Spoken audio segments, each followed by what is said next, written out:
I don't have a good excuse, Your Honor. I don't have a good one. I've never done anything like this before. You are minimizing your behavior.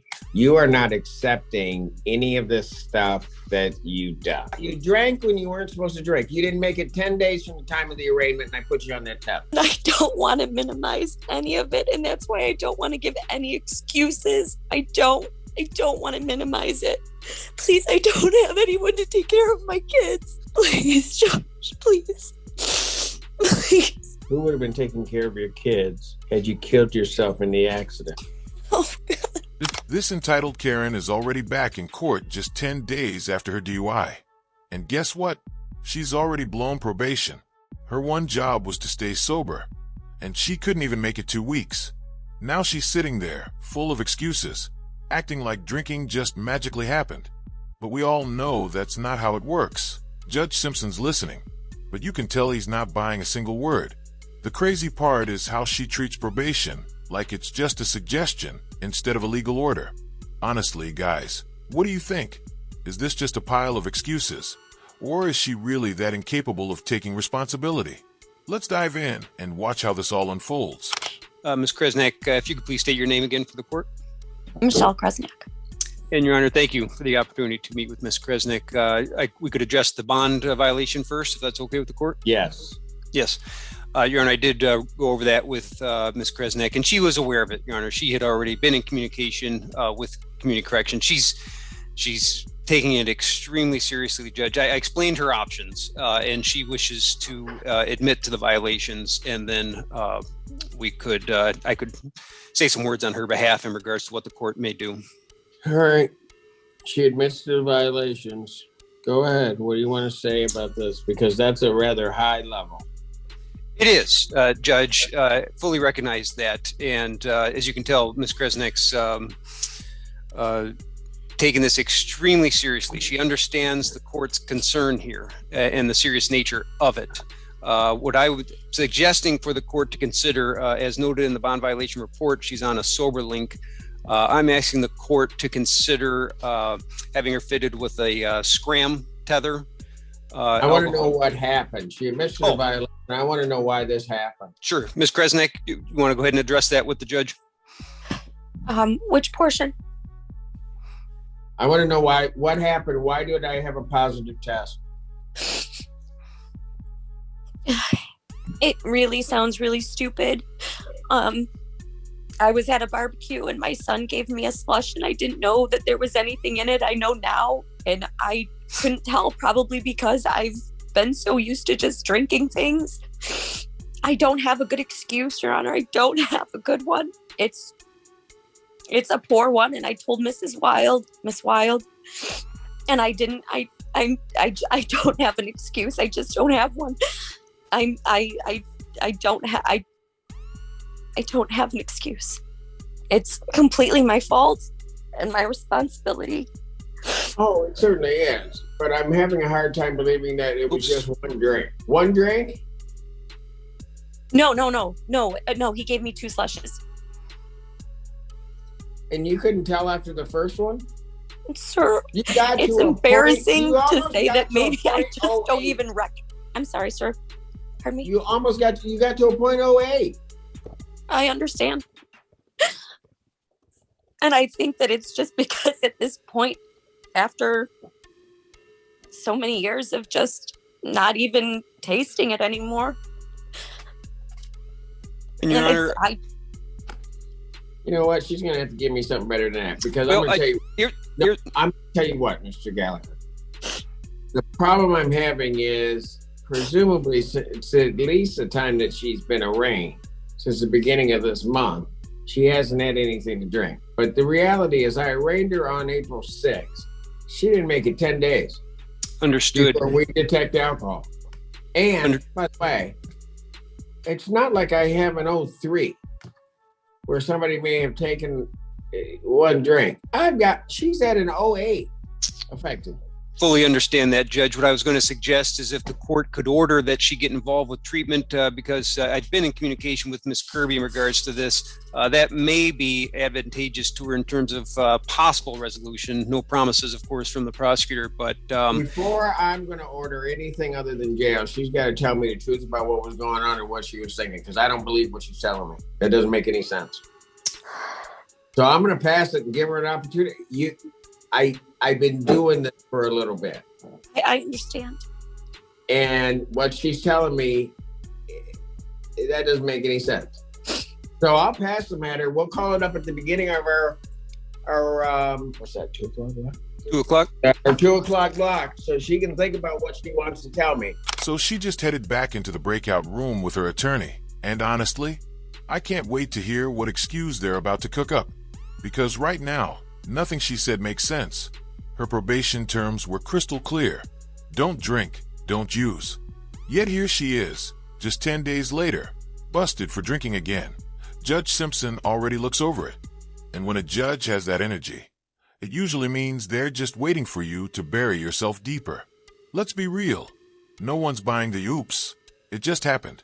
Excuse when your BAC tells a whole different story. Probation isn't a suggestion. It's a deal you agreed to.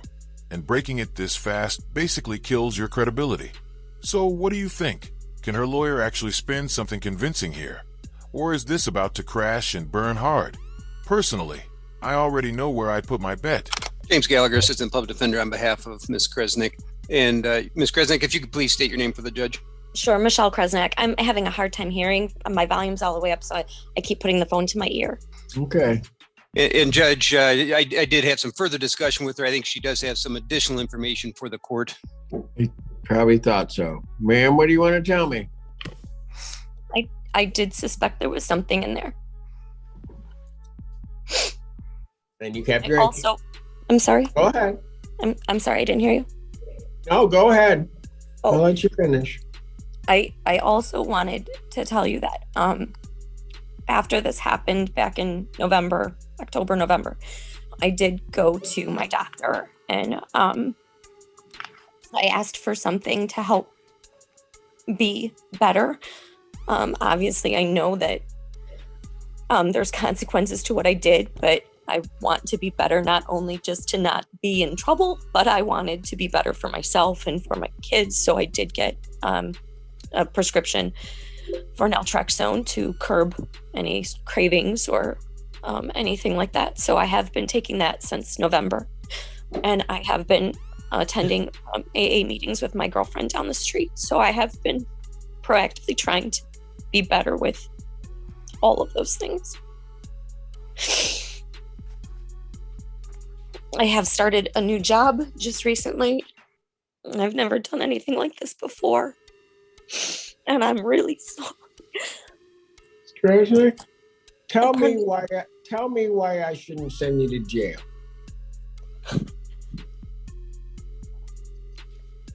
Because I am so very sorry, and I don't want to have anything to drink. I don't want to have anything, and I'm very committed to this sobriety and to being a better person. Not, like I said, not just because I'm afraid of getting in trouble, even though I am, but I proactively want to be better for myself. And it really is something that I am taking very seriously. So I have 2 kids. If that's true, why did the 16th even happen? I'm sorry, I can't hear you. If it's true, you're taking all of this seriously. Why on the 16th did this incident happen? I wish I had a good excuse for it. I just don't. I don't want to excuse any of that behavior. I don't want to make any excuses for it. Just that it is not going to happen again. I can't make any sort of excuse. I can only just beg for some mercy. Krishna, the problem is you had a chance. Just so that we understand what happened here. You correct me if any of it's wrong. Sure. So on the 16th, into the evening, you blow a .08. You're then supposed to retest every 15 minutes, and you didn't retest. Then even after that, I mean, and at that point, quite frankly, Ms. Kresnick, this is the part that bothers me. You know you're caught. And then they ask you to come in for an ETG, and you don't show up. So I'm having a tough time believing that you're committed to anything. I understand that. I understand how the optics look on it. I really do. I really do. I really do. I have never been in trouble before. I don't do these things. I can't see anybody. What do you mean you can't see anybody? Oh, now I can see you. The screen went black. Tell you something, ma'am. I'm just going to try to make this as clear as I can. Now she's pulling the crying card, and honestly, I don't buy it for a second. This isn't remorse, it's panic because she got caught. And trust me, Judge Simpson has seen this routine 1,000 times. Fake tears don't soften judges. If anything, they push them to come down even harder. What really gets me is how she's trying to spin this like some big misunderstanding, when in reality, she made a choice and then doubled down with lies. If probation actually mattered to her, she would have been honest from the start. Tears or no tears, the fact remains, she broke the rules almost immediately. Probation is supposed to be a lifeline, not a free pass to see how much you can get away with. When you throw that lifeline back in the court's face, the next stop is usually jail. And judging by the way Judge Simpson is locked in on her right now, I'd bet he's already made up his mind. So what do you think? Is jail the only answer here? Or should she somehow get another chance? Even in everything you're saying, you are minimizing your behavior. You are not accepting any of this stuff that you've done on this. You had numerous opportunities, even before this gets to me, to kind of come clean, kind of deal with it, take the test, just accept it. When I first asked you the question about you knowing, I mean, and you went in with your attorney, presumably when you came out, you really kind of lied to me then that, yeah, okay, I drank this, but I didn't know. And so every chance you get, you just either minimize your behavior or you just say, well, I didn't do this. Now, here's the thing that I also know. You're also telling me, well, I don't do this. I don't get in trouble. This is the cold-hearted reality is this is just the first time you've been caught. You didn't just all of a sudden do something wrong and then this just happened. And so ultimately, you got to take all this seriously or not. I mean, you got your choice of what to do. I understand. But you also can't minimize it. You can't just say, I'm not going to do this. You didn't, think about this for a moment. You tested pot, you drank when you weren't supposed to drink. You didn't make it 10 days from the time of the arraignment, and I put you on that test. You didn't make it 10 days. So don't talk to me about any type of medication that you got back in November, because obviously you're not using it properly because you didn't make it 10 days. Then at the 10th day, when you blow, you then decide, well, I'm still going to try to cover up because I won't then follow the instructions that they gave me that I have to retest a positive blow. And so you didn't do that. So then we also then give you the opportunity, God bless the people at Community Corrections, to then try to even deal with that. So you need to come in for an ETG. And guess what you do? This person that wants to deal with this, you don't show. And so this is just a series of mistakes. It is. It absolutely is. And I don't want to minimize any of it. And that's why I don't want to give any excuses. I don't want to minimize it. It is You started with excuses. You started with excuses. I listened very closely to what your counsel said and what you said. Oh, my kid gave me the drink. Okay, they went there and got you to drink. And if you're going to tell me you didn't know what you were drinking, I don't believe you. You started the whole scenario that way. Problem is, your case is such that, at least as alleged, that you were almost a .20. You had an accident. And so if I just accept what you're saying, that at some point, what's going to happen is you know what? You're going to feel that it's okay just to get into a vehicle, and at some point you're going to take somebody out. Not happening on my watch. Yes, you are. That's what happens. No, I understand. I understand that that's what happens. And then what would happen is that you'd give some excuse. No. Just like today. Yes. It's my fault. Yes. 100% just my like fault. today. Pardon me? Just like today, you would be giving some excuse. No, I don't have any excuses. So on the violation, you're right, you don't. This is right here where This is exactly where Judge Simpson proves he's one of the toughest but fairest judges you'll ever see. And honestly, that's why I like him. He doesn't yell. He doesn't lose control. He just calmly lays it out. And that calm tone hits way harder than anger ever could. It tells you he's done with the excuses, and it makes her panic because she knows it's over. She thought she could game the system, but every second in that courtroom is spelling out jail. And let's be real. If she's already failing probation in just 10 days, nothing's going to change in a year. Giving her more leeway would just set her up to fail. That's the thing about probation. Once you break it, the sympathy disappears. You already had your chance, and now it's consequences.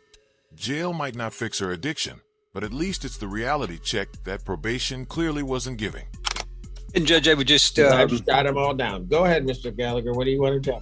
Well, I was just going to say, Judge, and I've been practicing for a while, and this court's been on the bench for a very long time. But I think that this is someone who's obviously struggling, and one of those first steps is acknowledging, that they do have an alcohol addiction issue. And I think some of the, some of the reactions that we saw from Ms. Kresnik are very common of someone in those beginning stages that kind of denying or playing off that they don't have a problem, when in actuality they do.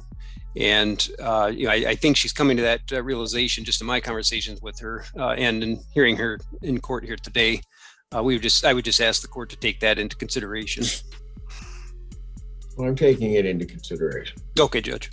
I mean, she's done better maybe than some. Right. Right.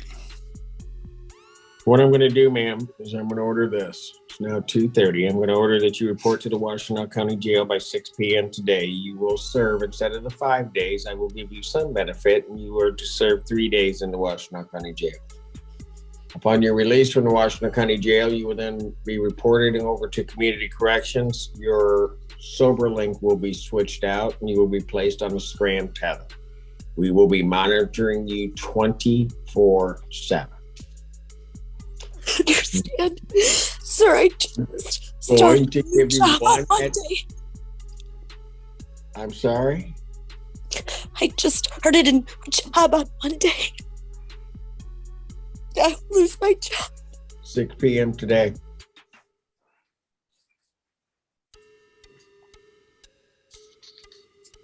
Understood, Judge. This matter will adjourn over. Please, I don't have anyone to take care of my kids. Please, Josh, please. Please. So, who would have been taking care of your kids had you killed yourself in the accident? Oh, God.